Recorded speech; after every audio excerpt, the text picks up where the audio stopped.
Welcome, everyone, to another special edition of the SANS Cyber Leaders Podcast. I'm James Lyne, and I hope you're here listening because you've recently enjoyed our episode on Iran with the great Tim Conway, another topical example of cyber leaders. But I'm sitting here in rural England, and a few miles away, there's a train station that connects straight to London. And like that city's famous bus system, you wait ages for one, and then two come along at once. And things are so frenzied in the cybersecurity world right now. Here is our second special edition of the Cyber Leaders Podcast. That's right, James. I'm Ciaran Martin. Welcome to the show. Thanks for joining. So, what's brought us to this point? Well, this episode is about... What is it about? That's a good question. Is it about Mythos Preview, the new model from Anthropic they judge too dangerous on cybersecurity grounds to release? Or is it about AI tools as a whole? After all, OpenAI came out with their own announcement about their quite different approach to their new model security. And warnings about the hacking capabilities of AI models are not entirely new.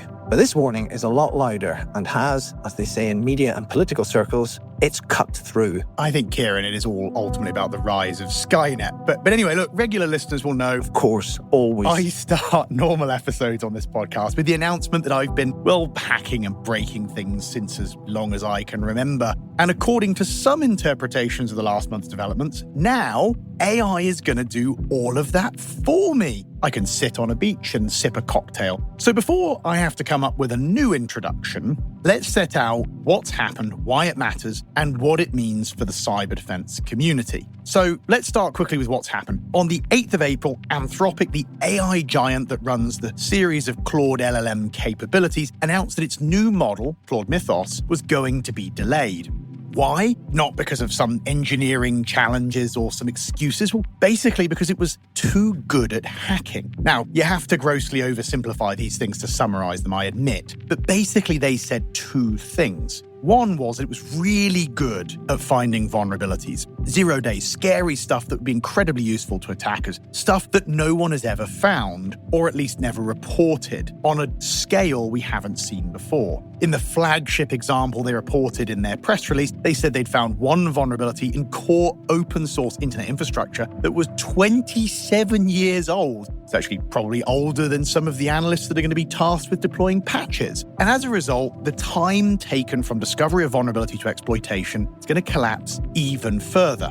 It's already gone from 28 months to 28 hours in the last 8 years, and now we're heading down to minutes. What was the other thing, Ciaran? There were two. You've basically already said it. I'm very impressed. Nope, I've lost it already. Have I? What was the other bit? The bit about it being really good at hacking. That's it. Anyway, I suppose in some ways, and perhaps this is surprising, the bit received less attention, but to cyber defenders out there, it really matters. Essentially, Mythos Preview was very good at the full attack chain, getting through to actual exploitation. Whether you're using 0 days or all the existing weaknesses we already know about, but people don't always defend, being able to leverage them and quickly, with potentially less expertise at scale, is a big deal. So, to cut a long story short, for those two reasons, Anthropic delayed. To do what? Maybe they were trying to do what I normally do when I've got a problem, and that's to ignore it long enough in the hope that it will go away.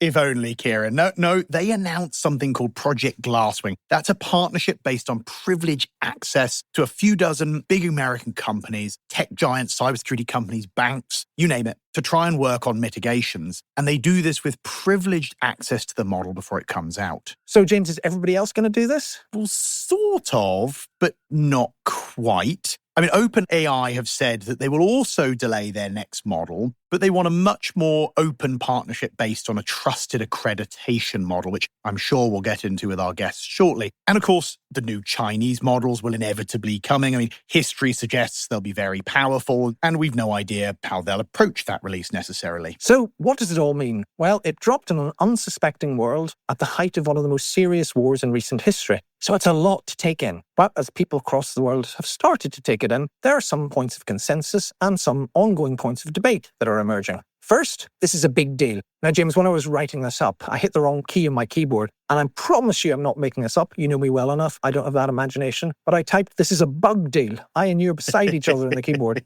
I thought about leaving that. So anyway, it's a big bug deal. A new t-shirt. And maybe that's going to be the title of our podcast today. Very punny. But hey, look, get to the point, my subordinate. I mean friend. Haha, thank you. Yes, boss, it's a big bug deal. It's a serious acceleration of something that was already on our radar, the hacking power of new AI models. Now, how much of a transformation is it really? That's hard to know. As you've said, James, for understandable reasons, Anthropic have kept access to the model on a privileged basis. So when the news first came out, we only had the analysis they did with their partners to go on. There's only been one independent assessment of Mythos Preview based on having actual access to the model. And you and I, James, I think we can take a bit of pride here because it was done by the UK's very own AI Security Institute. That's a remarkably good bit of progressive government there, actually. Building a government agency capable of winning the trust of an AI giant based in another country to do an independent analysis of their tool and publishing it within a week. Well, frankly, I'm flabbergasted, Ciaran. Well done them. And I'll gently suggest they've set a standard for the rest of government and hopefully for other governments too. But the AI SI work was a markedly, perhaps calmer assessment than some of the more headline-grabbing stuff reported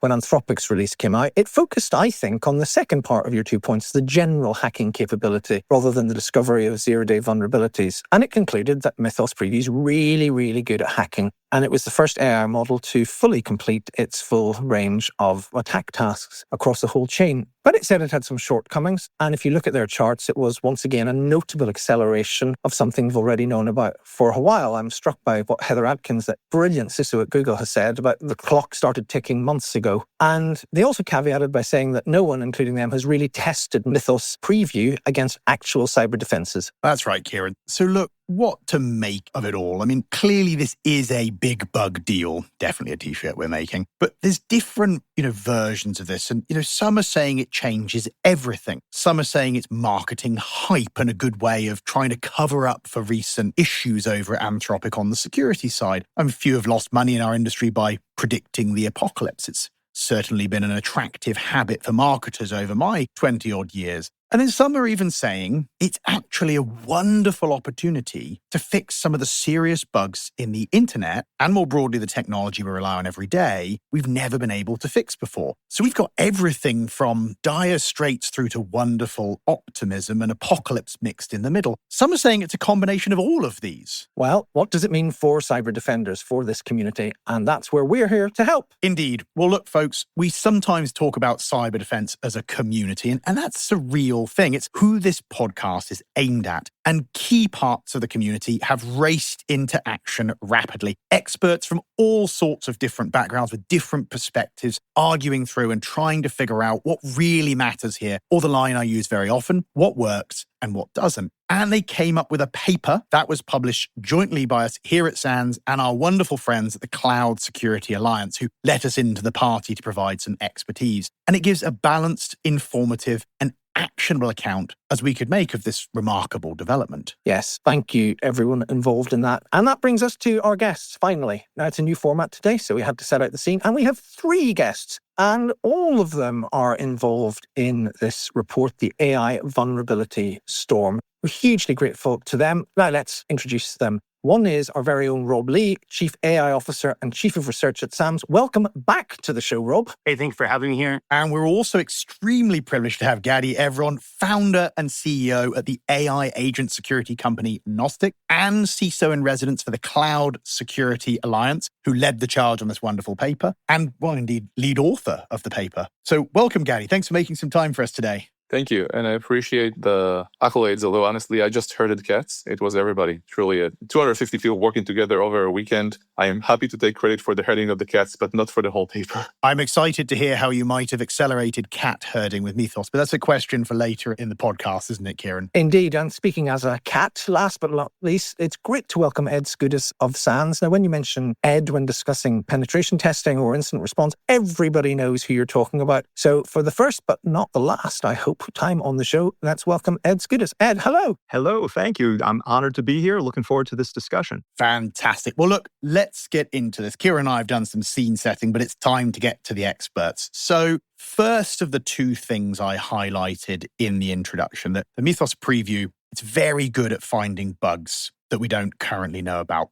That seems to me to be pretty proven at this point, and a theme that frankly exists even beyond frontier models. But what are the implications of that? Gadi, why don't you start us off on this? I believe the first implication really is about the model itself. This is now the mythos problem, a big bug mythos problem, because mythos is what people know. That's what breached, if I'm to use that term lightly, the New York Times and the CNN barrier. So the problem itself has been around for a long time. You don't need mythos to be able to find bugs or exploit bugs.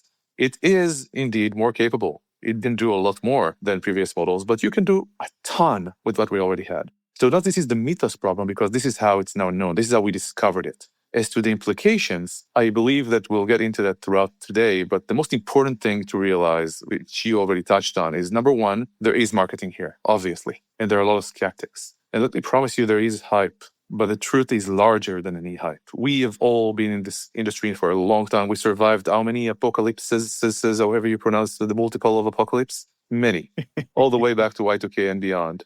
With that said, it is also real, and we must recognize that to start moving on this because it shifts so many of our assumptions in cyber defense that we have to start working on this now, even if it takes us a while to get there. That makes sense to me. And I agree. We've seen quite a few of these, certainly over the tenure of my career. But Ed, if I might come to you here, you've been around even longer than me, one of the titans on which this industry was built. Ah, shucks. Are you watching this play out thinking, oh, here we go again, another overhyped capability? Or, like Gadi, do you think underneath that hype and marketing, there really is a significant trend here? How are you thinking about it? I think there's a real there. Like Gadi said, there is some marketing happening here on the Anthropic's part and others, but we've been doing source-assisted pen testing with AI for 15 months, me and my team. Putting aside Mythos, using current models, we have found massive vulnerabilities, major issues in not only open source code bases, but also, closed source where our customers give us the source code and we start combing through it. We've had things that we've had human pen testers test year after year after year for 5, 7, 10 years. And then we apply these techniques using current models, nothing Mythos or beyond.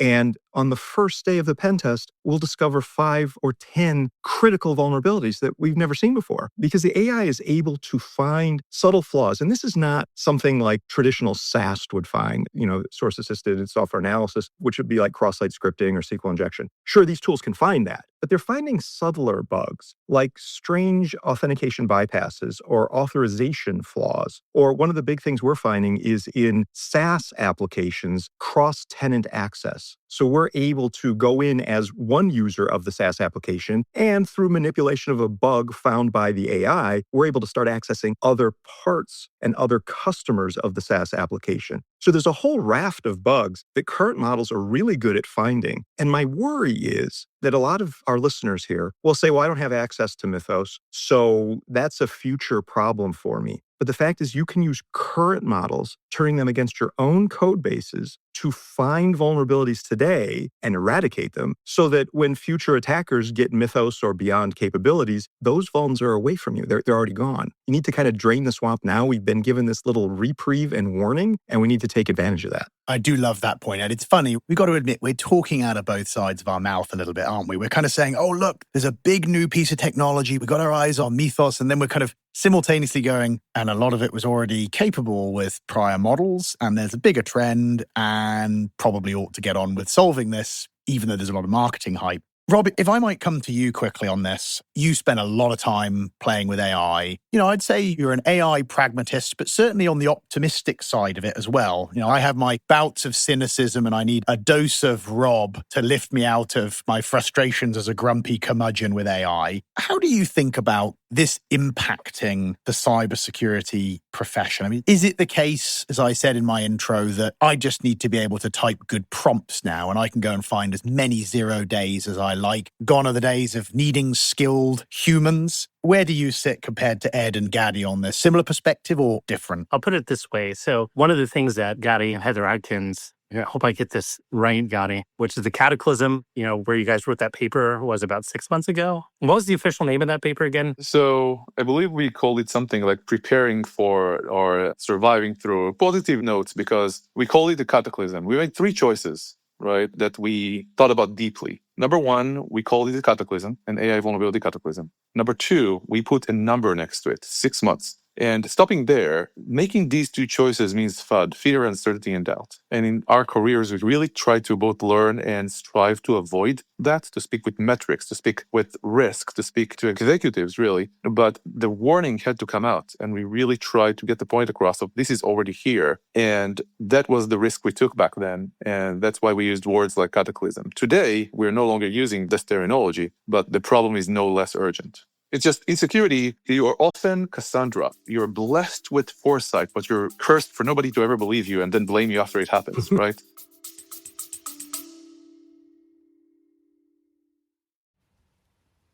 So, you're in cybersecurity. Maybe you're an active CISO or a different type of cybersecurity leader, but you're looking to connect with peers to help navigate the challenges of your demanding and dynamic role. Well, the SANS CISO Network, a private community exclusively for practicing CISOs and cybersecurity leaders, could be just the place for you. You can collaborate in confidence, gain access to cutting-edge research and resources, and world-class events. So if you're ready to take your cybersecurity leadership to the next level, register to become a member of the network today by visiting sans.org/CISO-network.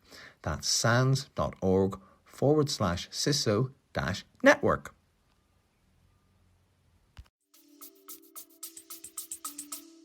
That's one of the things I loved about that, which was the way you're describing it, but also the foresight, because, I mean, in terms of where you guys were pretty crystal balling that down the line.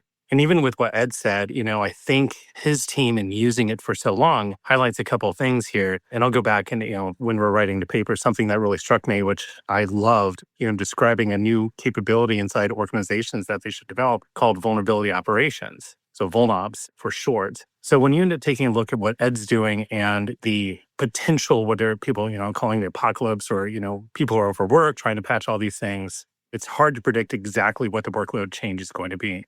A couple weeks ago, actually, I think 3 weeks now, I watched a really good documentary called The AI Doc, which I highly recommend everyone watch this. But there's a key word in there which kind of describes me and how just this situation is described. The subtitle of that is How I Became Apocalyptimist. Definitely a t-shirt. Just putting it out now. The combination of both you believe in the apocalypse, we became really optimistic simultaneously. So I've adopted that word in terms of my own viewpoint with this, which is right now, everyone's feeling the worry, the stress, there's still a lot of FUD that's surrounding this. But the positive angle that I look at is, number one, Anthropic's given us a gift, which we're on this podcast and we're able to talk about something that Gadi and others were referencing 6 months ago. And Ed, you were talking to me about it. Josh Wright, did his keynote about it. There's this influx of people knew this was coming, and now it's here. And Anthropic's given us this gift because we were struggling in getting the word out. Gadi, how many people asking you in the press about this? Now we're talking about this. And now we have a chance to highlight this to other executives and to the board. Should there be an additional investment? Sure, it's marketing hype, but now it's a focus, and now you're able to make these asks. I'm also optimistic on what is this going to change for code development in the future when you have these capabilities at the front end before you deploy your capabilities, that you'll be a lot more aggressive, in VulNops working directly with SecDevOps and the ability for coding to potentially find more flaws before they're hit to production. I think that is likely going to happen. We just need to ride out this initial storm to get to that point where I believe there's going to be a lot more secure code, not 100%, but a lot more accurate secure code that's going to be released. Jenny Easterly has said this again and again and again. It's not a cybersecurity problem. It is a bad code writing problem. And with that in mind, and hat tip to everyone who's kind of in here and kind of like bringing my own thoughts together, that's why I'm an apocalyptimist here. Right. So hold those thoughts. Just as I was trying to work out what the plural of apocalypse was, you've now taken it a step further and given me a bigger challenge. But we are coming back to vulnerabilities. We are coming back to those points that you raised. We need to go into detail in them about what defenders should do, what organizations can do. And we will come back absolutely to the optimism. But as an optimist, it's my sad duty to take us back to the other part of the storm before we do that, so that we can get a full picture of what we're up against here. So I'll move us on to the second bit. I used to head up a public authority, as you know, in the UK for cybersecurity. We always told people, 0 days, don't get overexcited about them. It's all the existing weaknesses. And so I want to ask you, maybe we, Rob, would go first about Mythos as a very good hacker. The 3 out of 10 simulations in the UK's AI Security Institute, it managed the full attack chain pretty quickly. No AI model has done this before. Again, we've seen this coming for a while. What does this mean? Well, first of all, I think most of us in here are looking at a capability that we've not directly put our hands on. So, I go take a look at the capabilities that currently exist and really emphasize that Mythos is likely a change in logarithmic speed, going from, say, we're traveling at 50 kilometers an hour, you're now breaking the sound barrier. Yeah. But I really want to highlight that 50 kilometers an hour, for a lot of things, it's really fast. Yeah. And even in my own development and working with the previous models, we're able to get extremely accurate reports, even pointing at compromised systems. And so when you end up taking a look at holistically, we need to remind ourselves that cybersecurity, we do have this capability, and it has launched the hacking capability forward. And Anthropic noted that in their report, GTG 1002, back in November, that not only are we looking at the vulnerability exposing at a really short window, we're also looking at autonomous hacking that is extremely sped up. You combine that peanut butter and chocolate to make your Snickers bar. That is what I'm really concerned about. It's not just finding 0 days, it's the speed of attack in the chain that would be able to be accomplished. All right. Well, look, the listeners can't see, but I saw it because it's on video for me. Sorry, audio podcast for everybody else. Ed, you were nodding vigorously when we started talking about this. Give me your perspective. Almost aggressively, I would say. With a smile. I think it was pretty aggressively, yes. So that's the really interesting area of this. I had mentioned earlier, let's not get obsessed with Mythos's ability to find 0 days because current models are really good at it. That's good. That's true. We have found in applying current models to our active pen testing that they're okay at it. They're not great. We have created some internal tooling. We call it Sidekick, where, it rides alongside a pen tester and the pen tester compares notes with it and so forth. And we found some stuff. We found some medium vulnerabilities, some low risk stuff. We did have our little Sidekick find a critical vulnerability a few weeks ago that the pen tester working on the thing didn't find himself. And that's good. Mythos could really be a game changer here, though. So I wouldn't discourage anybody from using current models to augment their current pen test team. But Mythos, I think, is the real game changer here. Another thing, if we're emphasizing some more of the pessimism before the optimism later. Before the optimism, I think that's the right order. Yes, exactly. I'm a little concerned with, the promise that Mythos and current models are going to find a lot of 0 day vulnerabilities, because I think that's going to force those who have an arsenal of the 0 day vulnerabilities, especially the ones that they know are easy to find, to use them now. Use them or lose them, because the swamp is going to be drained over the next 3, 6, 12 months. And this is kind of completely independent of Mythos and next generation models, but it's being pushed by them. That is, take your current 0 days and use them. The ones that you may have spent tens of thousands, hundreds of thousands, millions of dollars on, use them now, because they're probably going to evaporate when Mythos and other models turn their attention to finding them. Brilliant. So, Gadi, I think we're at the border checkpoint between optimism and pessimism, so you can stay where you want for a while. But I really love your perspective on this, if you like, the non-0 day part of this and how you evaluate it. When it comes down to it, we're security professionals, we're risk professionals, we're technologists. Depending on who we are, we might be none or neither. But as we started, we survived the multi-apocalypse. I don't know if that's the way it would be announced, but you'll update me, right? Love it. And it comes down to optimism, because we did survive those. People will come together, the sun will rise, but I don't make it any less serious. Yeah. And up to now, we covered the specific risk of vulnerabilities in code. And now we can turn that capability of attackers, as they kind of hit their singularity moment, maybe a micro-singularity. The singularity is not evenly distributed, whatever you want to call it. And defense hasn't. We have seen a lot of AI technologies go into defense. None of them are yet mature. And we're still imagining at the level of we can use AI for something we've done before as opposed to something completely new and different. So attackers are there. They can find vulnerabilities, they can exploit them, and they can run autonomous operations. Malware is now coming in.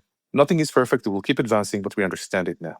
So the first thing, just in summary, is take the technology, build your vuln ops capabilities, and start. Start by just pointing an agent at your code and saying, find something, just to get started. Then start using, whether it's commercial tools like from Anthropic, Codex Security, or Cloud Security, Aardvark. You can use open source, which we actually released to not compete with them, from Gnostic, which is called OpenAnt, ANT.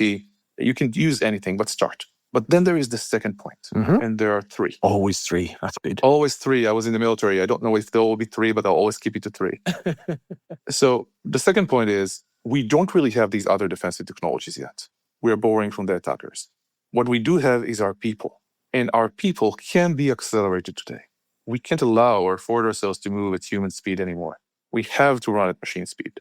And if there is one thing that helps everybody across the board, and attackers for sure, whether you're in GRC or audit or incident response or threat hunting or threat intelligence, and of course coding, is coding agents. These are agents, but the vast majority of agents out there, the best agents in the world right now are coding agents. Claude Code, Cursor, Copilot, whichever one you like. If we don't ask, suggest, encourage, make it mandatory, and force people to start using agents now, to empower themselves to be 2 times to 100, 200, 300 times, depending on what, better, more capable, more efficient, able to understand faster as they did before, we're behind. This, of course, needs to be done securely, and I'm, of course, biased on that, but I truly believe that. But use agents. I am on the optimistic side because I believe that is truly the number one thing we need to do as we develop these new capabilities to a defense. I love that. Gadi, there's something in there I want to pick up on, and I want to bring Rob into as well, because it's a little discussion we had over the last couple of weeks. This moving to machine speed. Now, I've seen a bit of this movie before. I was there in the early days of malware, where we used to kind of reverse engineer and try to write identities or signatures, as they might have been called back then, by hand for each piece of malicious code. And then attackers started generating them using generators, programming solutions. So we had to build kind of machine learning rigs and expert systems as the number of samples went from thousands a day to hundreds of thousands a day. And it changed some of the makeup of the skills that were needed of the analysts, but we fundamentally needed more analysts to deal with the scale of the problem. Gadi, Rob, up to you who goes first. I shall allow first mover advantage. I'm curious, when you talk about machine speed, how you think this might change the shape of cybersecurity professionals' skills over the next few years in accomplishing, Gadi, what you were just describing, which I think is going to be the right approach to defense. So I guess my point, we have to go back and I'm a big fan of history and how we landed in our careers here. When the cybersecurity, quote unquote, industry began, sysadmins were the cybersecurity professionals. It was a side job. In many cases early on, it wasn't even a side job. They couldn't even describe it. They were just thrown at problems that were related to security. And then late 90s, early 2000s, you started seeing very slow. You have to go back and ask, when did the job security analyst and even forensicators and so forth, incident responders, pen testers, and I think you even helped coin the term pen tester, if I'm correct, came to exist. And I see that currently going on here is that the skills where people are dabbling and trying to learn is not unlike what we saw at the beginning, is that you end up having this separate skill set that is being developed. Now, whether those become full up AI, cybersecurity analysts, machine learning, I think that'll metastasize over the next few years. There may be even a split of cybersecurity. It would be almost like how IT split from cybersecurity in two different functions. That, and again, a little bit of a reach, which is almost a debate for another day, is will you have AI, SecOps, and security operations separate from cybersecurity capabilities? And it sounds like that's impossible, but given how different AI is, especially once you get beyond, like in the singularity world, working and utilizing AI becomes a lot different because you're reasoning with it. You have to train it. You have to do a lot more introspection, but we still need someone focusing in on the core cybersecurity stuff.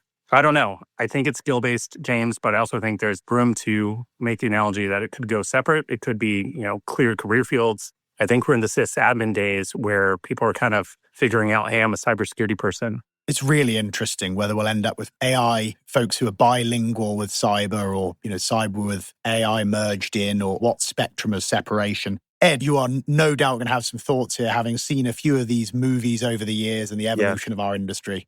Exactly. And I've been thinking a lot along the lines of what Rob just said. 30 years ago, we saw people, and you could think of it as skill sets if you'd like, but I've been thinking about it as workflows. So if you go back 30 years ago, people started putting down the workflows of intrusion analyst or incident handling, or Rob was hugely involved in digital forensics. and other friends of ours did cyber defense. And maybe 25 years ago, we formalized the workflow of what a penetration test is and what's a web app pen test versus a network pen test and so forth. And there's others, right? Mobile, cloud, ICS, and so forth. But what I think the industry needs now is to define what the workflows are, the AI-centric workflows. And they may be very different from the current workflows for given jobs. One example I'm very familiar with is this whole AI-enabled source analysis and assisted penetration testing. It's a completely inverted workflow where you start with the AI looking at the source code, as opposed to a traditional, say, web app pen test where you have a human looking at the target environment. Also, this whole discussion about vulnops. I think what vulnops fundamentally is a new workflow around which there are skills, but I would love to see more people who are very focused on vulns define AI-centric vulnops workflows so that then we can figure out what the skills are around it and build up those skills in ourselves and in our workmates.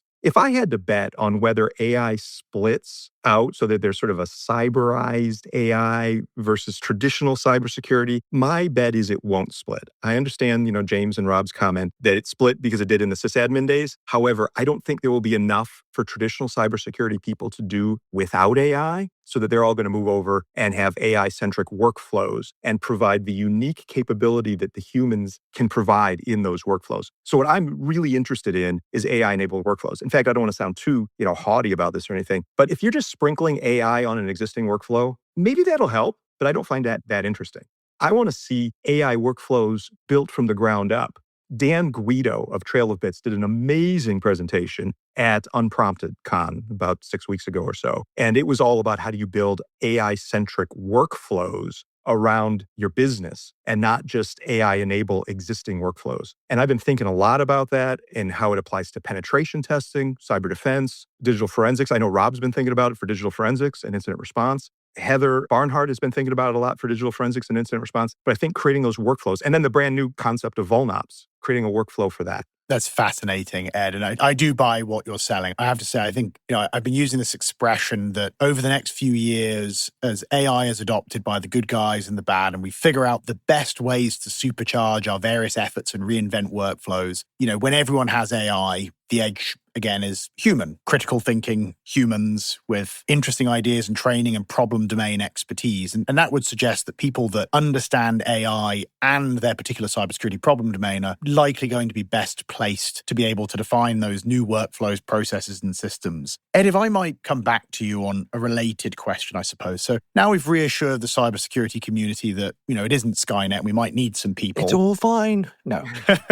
Yeah, sorry. What happens now? I mean, this has been accelerating for a while. Gadi covered that in his opening remarks, that this has been a really effective way to draw attention to an underlying trend that's been swelling. OpenAI have just come out with their own delay and a different model for how the community handles the challenge. We then are going to have the wave of Chinese models and open models and so on. And then the whole cycle starts again. So for security leaders and practitioners listening, what should we be looking out for months down the line, or 12 or 18 out from here, do you think, Ed? This is where I get really excited. I think we're going to go through some rough times in 3 months, 6 months, 9 months, maybe a year, as we adapt to new attacker capabilities augmented by AI, and we implement things like vulnops and improved AI-centric workflows. So that might happen over the space of the next year or so. But what I see 2, 3, 4, 5 years out, I'm highly optimistic about. I saw Phil Venables quoted, he put something on X about after he watched the videos and such from Unprompted. He said he's short-term pessimistic and he's never been more long-term optimistic. And I agree wholeheartedly with that idea. I think 3 or 4 years out,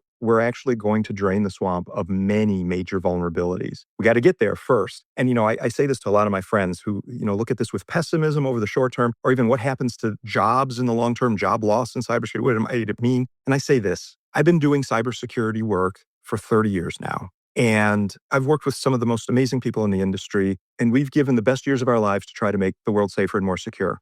At best, we've barely treaded water. I mean, it is true that we're more secure than we were then in absolute terms. If you look at the security capabilities of Windows 11 versus the security capabilities of Windows 2000, oh my goodness, we've come a long way.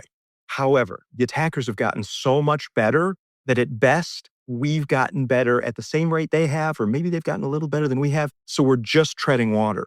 I see with these new capabilities that are coming online, and the significant lowering of vulnerabilities in our software base, it's possible that 3 or 4 years from now, we can actually have a fundamentally more secure environment so that attackers will figure out other ways to attack us on top of it. But the baseline will be more secure. And that's the first time I think that's fundamentally happened in my career. We have a chance to get a little bit ahead here. So Ed, just to help amplify this for our listeners, we all know he's a household name in our industry. We all know who the Grateful Venables is, but we know some listeners who aren't full-time cybersecurity professionals. We believe most of them are serving community orders, and this is part of their judge-mandated sentence that they have to listen to us. But for people not steeped in cybersecurity, tell us about who Phil is, and also we'll put his comments, we'll link that to them in the show notes. And then I'd love to bring in Gadi. I've been following Phil for a couple of decades, and he's sort of a CISO's CISO. Yeah. Very well steeped in financial services CISO, kind of where I think he cut his teeth years ago. He has very much influenced my thinking over the years. He's certainly one worth following on X and his other postings and blog articles, but he's where a lot of very serious CISOs look to for guidance and influence of the industry. Great. Gadi, we're in an optimistic mood now with Ed speaking for himself and quoting Phil. What's your take on the whole what's next? So who the hell knows, man? Yeah. But now that I said that, I have opinions, right? I'm a science fiction Hope fan. so. And I can go as far as say there are levels of science fiction to reality. 6 months ago, people would have disagreed on other things, but I can now comfortably say what 6 months ago people would have looked at me very oddly instead of oddly. For example, are we going to be able to wait for vendors with their binary, not code, to patch their problems or find their problems for them before we do it on our own? But before I go that far, 2 points here that matter. Yeah. I love that we went to the people element because I think that's our only moat. There is no moat. Code is nothing. Yeah. Everybody can develop whatever they want. So Skynet, I choose to believe as a belief system, Skynet won't happen. I can't do anything about it if it will, but I can be around people. I can take care of community. And looking at how jobs become redundant, not might, become redundant. Yeah. It's no longer 2025 where we thought, I will not be replaced by AI. I will be replaced by a human using AI. I think some of us will be. My fiancée is a vulnerability researcher and a pretty good one. She's looking at, should I become a washing machine technician or something? Like, I'm not sure many vulnerability researchers will still be here. So looking at people, look at how we implement this in the future is critical. But also strategically. Yeah. When we are now as CISOs keying off what you mentioned about Phil, who is also an author of this paper, are we, for example, we have communicated to the board and the risk committee and the CIO and the chief legal officer and finance officer that we are at a certain risk level at red, yellow, and green. A lot of the reds are now yellows, a lot of the yellows are now greens, a lot of the greens are now yellows. This has shifted drastically. It's outdated. We need to consider what our risk metrics are, both to communicate with the board, maybe even with shareholders in their reports to Nasdaq. Yeah. So a lot needs to be considered about communication among stakeholders. And the second thing is, governance-wise, we have to move faster. Okay. We have to be able to bring on vendors, new technologies in a decent way, but also think about our organizations because while we want to be positive, we need to understand this is just the first wave. And as we build resiliency for this wave, let's make sure we build security programs that are resilient to the next one. That's fantastic, Gadi. Thank you. I get that a lot. Thank you. But it is fantastic because that nuance is what we need. This is really complicated. I loved your first answer, who the hell knows, because anybody who predicts with confidence where this is going. I'll cut you off and double down the complication. Fine. But how are we supposed to give advice when we tell people, for example, patch faster, when our advice now is often wait on your patching, cool them down to avoid supply chain issues? Right? This is complex. And we came up with this paper. Actually, everybody here contributed to the paper. Yeah. And we need to realize the industry came together. 250 people, CISOs, others wrote this together to be ready with information, to educate, to have an external document somebody can put on the table, say the industry says so, not just me, to be able to establish some guidelines for tomorrow morning so we can build our programs. But this is just the start. We need to go for this mode, the community, to move forward and adjust. So this is perfect. You should actually host the show. You're much better at it than I am because this pivots us perfectly to, I think in the US, used to call it the $64 million question, but in AI terms, that'll buy you about half an hour on some model or something. So let's call it the $64 trillion question. And I'm going to turn it over to Rob. So Gadi set out beautifully how the community came together. You're central to this. And it says a lot of stuff we've already talked about. We don't need to go into the diagnosis of what these things can do. There's some great stuff about what organizations need to do to prepare for this wave. Summarize it for us, Rob. I think one of the things, going back to both what Ed and Gadi are referring to, organizations need to take a look at this is a people thing. You have a great team. you're going to be working through a significant challenge over the next 6 to 12 months. But I also lean back to what was just proven to us, something I alluded to in talks that I've given over the past couple months, is that a very optimistic way of looking at this is that everyone is talking about asymmetry between the attackers and the defenders, and it exists, it will exist. However, we do have a structural advantage over the attackers, which there's a hell of a lot more of us than there are of them. And what we've shown over the past week is when you have a call to action, this is where, with what you just said, what's your organization look to? It's the community, is that we can come together and do great things and come up with great ideas. And the thinking, using our structural advantage, I think is going to empower us and enable us much more than before. And that is, from coming up with new ideas and developing them. My theory is that we can, quote unquote, open claw solutions by having a lot of us go hands on keyboard, rapidly produce things that will potentially get in front of some of these offensive capabilities as quick as they're able to develop them. These teams are developed in stovetoped environments. You don't really want to share your capabilities. I've worked in one, limited number of people that you would expose to the really good onslaught that you developed. On the defender side, as soon as we get, a little hint of what they're doing, there could be a call to action across the community. And that is something that Gadi, herding cats or whatever you want to call it, demonstrably shown over the past week, and it should not go unlooked. To me, it's the path of the future. We as a community can do this, and it's going to take a lot of smart humans. AI is not going to coordinate to all the agents together to figure this out. Smart people, community, structural advantage, that's the path forward. Well, on that wonderful trio of staccato sentences there, I know we're charging through time here, and this feels like a topic we could probably spend many days on, honestly, with this group. But maybe let me give the last question here to Ed. You said something interesting before that I think gels with what our other guests are sharing. There's going to be a lot of change, a lot of disruption, and that could lead to some real pain for the cybersecurity community in the short term. Actually quite worried about some of the misinterpretation from hype causing some of that. And then you have reasons to be optimistic in the long term. I also agree with that view, having seen similar versions of this movie before. If you were advising security leaders right now on the things they should do in the short term to try to make the long term better, what types of things would you suggest they do? Aside from, obviously, reading the paper we keep referencing.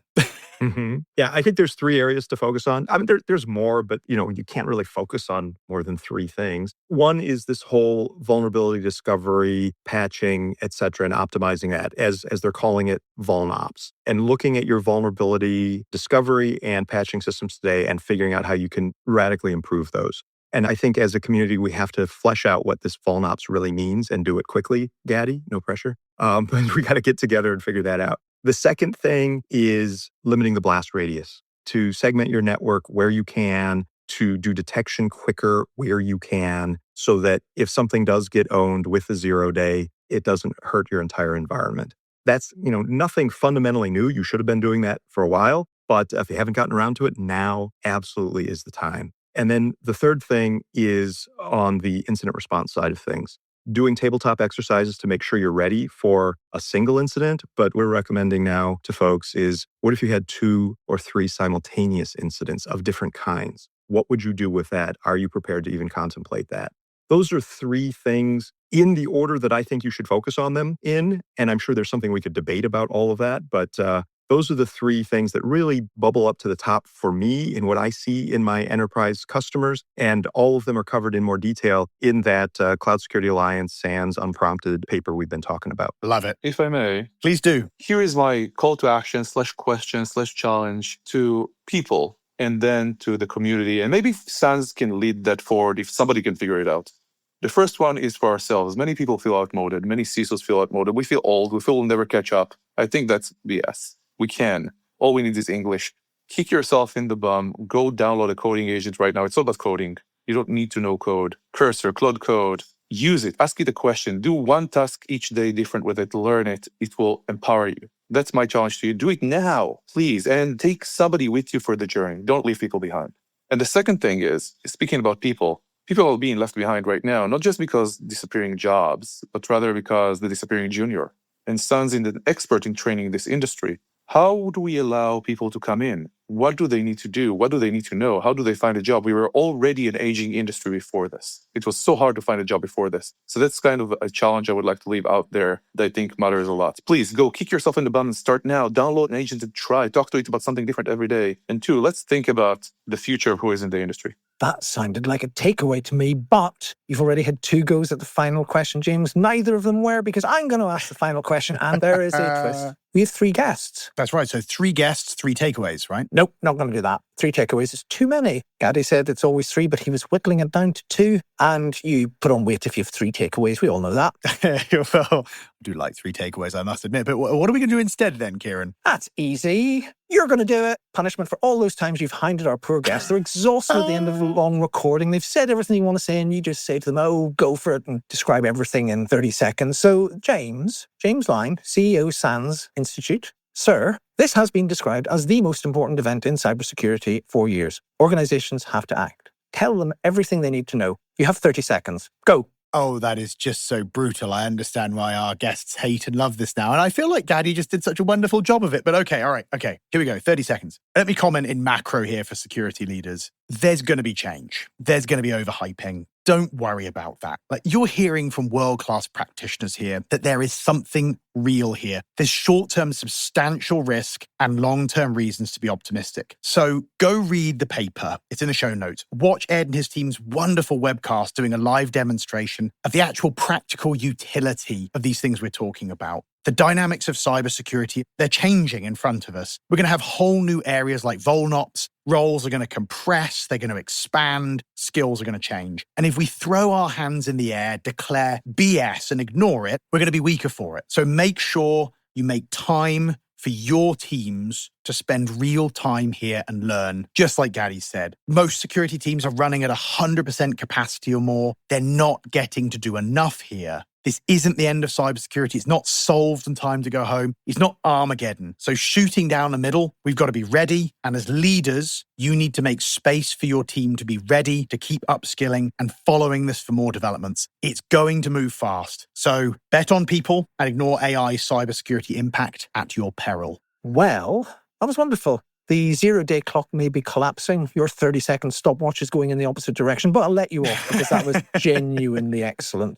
But I think we have to thank Gadi, we have to thank Rob, we have to thank Ed. Absolutely wonderful guests. Thank you all. And thanks to SANS for stepping in, helping with this document last minute, taking the risk to work on this over the weekend. All of you were writers and authors of this and supported us. Ciaran, James, Ed, of course, Rob, who stepped in and did all the work. Thank you. Absolute pleasure. Thank you. Thank you for herding those cats. Although I did want to make a cataclysm joke at some point here. I'm sure we can use AI to generate a new graphic there. But you guys have been wonderful. And I suspect we'll be back. This is not going to be the last discussion on this topic. But I do believe we've been very useful to security leaders today. Don't you think, Ciaran? Well, I hope so. So if you did find this useful, please leave us a rating wherever you got this podcast. People who understand modern communication technology tells us that that sort of thing helps, especially if it's a good rating. And if you have any suggestions, more prosaically, longer form feedback or follow-ups on our show, you can email us on cyberleaderspodcast@sans.org. And with that, thank you very much for listening. Thank you for listening. Keep cybering in the AI world. For me, Ciaran Martin. And me, James Line. It's goodbye. And avoid the cataclysm.